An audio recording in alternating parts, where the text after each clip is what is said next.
Emma, it's great to speak to you today. I just first of all want to talk to you about the theme of your talk, which was about the future of zoology and how that can benefit lots of different areas of research. Well, I'm a zoologist and I'm also a geneticist, and really what zoology is studying the animal kingdom from so many different integrative levels, from looking at different types of animals, how they evolved, what are their different attributes, their morphological characters, their molecular characters, how they move, how they interact with each other in their environment, and what is their underlying genes and genomes that allow them adapt the way they have. So zoology is very important. It's all-encompassing. And even more important is that we are part of the animal kingdom. So if we want to understand ourselves and how we evolve and how we adapt and how we are supposed to respond to things, you've got to study animals.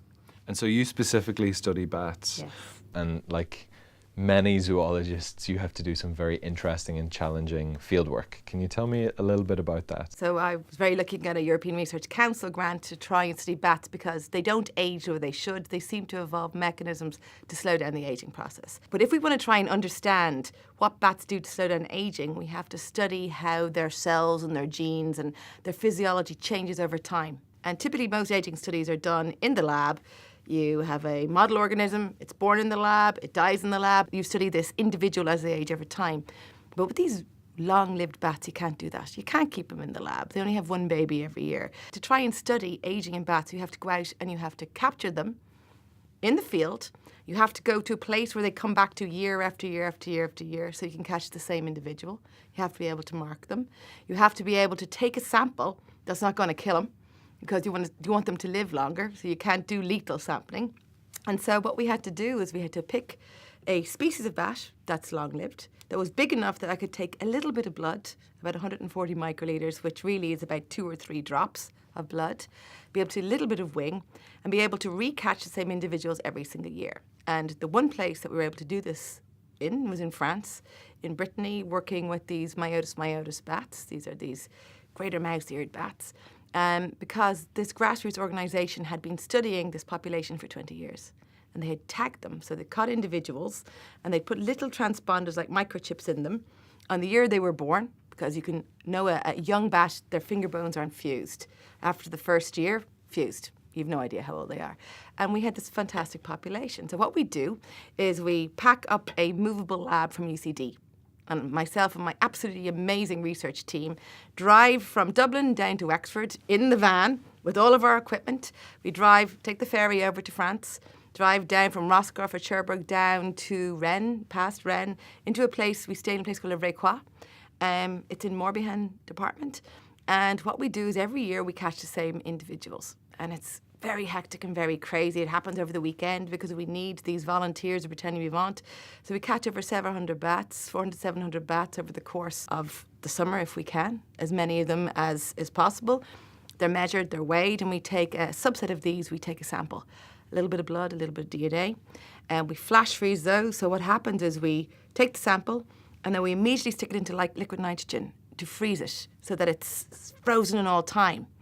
And what we do is we take those samples back to my lab in UCD, and we've worked out the different methods to be able to sequence the entire transcriptome from the blood, which is a good physiological marker of overall health of these bats, using new next-generation sequencing technologies. We also look at telomere length. We're able to grow cells from these little wing punches and make these viable cell lines in the lab. So every year, what we do is we go down to France. We spend 3 weeks to a month there, depending on what's the weather like. If our bats are too fat, too skinny, or the baby's born, Mother Nature dictates what's going to happen. And we catch the same individuals. And we've been doing this now for about 6 years. We had funding from the ERC, and I have funding from the Irish Research Council, a Laureate grant to keep going. And so the idea is to follow the babies that were born in 2013 for the course of their life, which is up to 38 years. And so we've got to keep going. And what we're trying to do is see what happens at the molecular level, that bats, what do they do to slow down the aging process? And we've kind of found some pretty cool things. So what are the big questions that you think your research will contribute to in the future? So healthy aging is one. Well, there's lots of things that bats do that I'm interested in, but we'll talk about this for now. And so if you think about it, healthy aging is a problem for society. So everywhere, the populations are aging. We're able to live way longer than we used to be able to live for. It's estimated that individuals born today will live till they're 150. problem is that your chance of acquiring diseases of the old age has stayed the same, which is about 60. Like as we hit 60, we have a really, really high chance of having Alzheimer's, diabetes, and so forth. But modern technology can still keep you alive. And so do you really want to live from 60 to 150 incapacitated? No. So what we need to do is we need to match our health span with our lifespan. And bats seem to have evolved natural abilities to have way longer health spans than would be expected.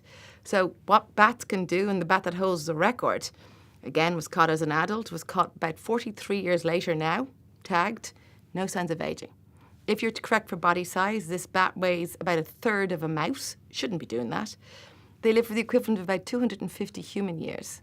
No signs of aging. So they hold these secrets. So I think that if we can study bats, we can work out what needs to happen, really at a cellular level, that allow us can extend our health span. And someone says, well, how are you going to translate what's in a bat into humans?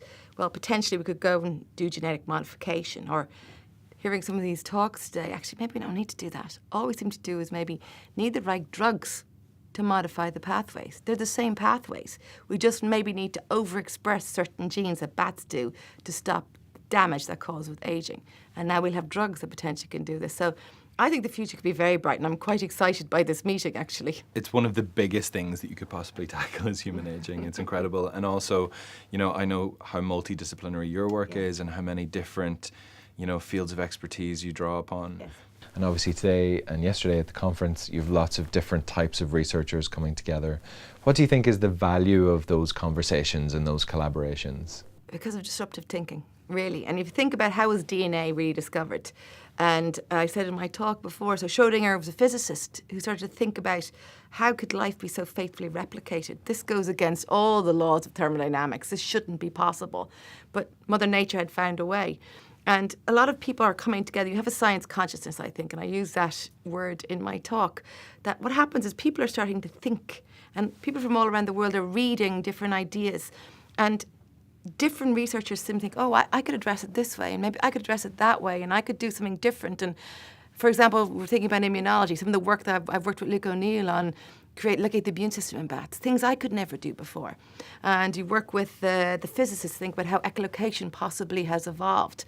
And I think that when you bring lots of multidisciplines together, and people are excited about their work, hearing that talk on the future of chemistry, this is where I'm thinking, that's how we could do some drug discovery. So I think what happens if you put a bunch of people who are very passionate about their subject and creative people in a room together and let them talk and discuss and have these brainstorms about what they find exciting, they're like, oh, maybe I could use my method to do this. And you get ideas just hearing other people explain things so well. So I think that the future is integrative. I mean, think about how really DNA was discovered. It's through chemistry, through physics, and through biology. And right now, I think what's happening, especially with modern students, modern biological students, is that those different, I suppose, barriers and walls are being kind of washed down a bit. You've got biochemists, you've got biophysicists, you've got, think about the future. If we want to leave this planet and go off to space, you're going to have everybody working together. And really to try and understand how life works. How did life evolve? How does life work? How do we interact? How can we make our life much better? So science, we're coming up with solutions. You need to imagine the unimaginable. That's what you can do. And I think something like today, where you are inspired by one of the great thinkers of all time, who's Schrödinger, this allows you to think, actually, maybe that idea isn't so nuts. Maybe I will explore it.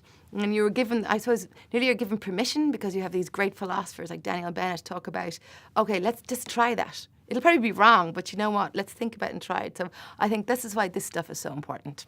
So the future is brave and collaborative. Yes. Emma, thank you so much for speaking to me. Thanks.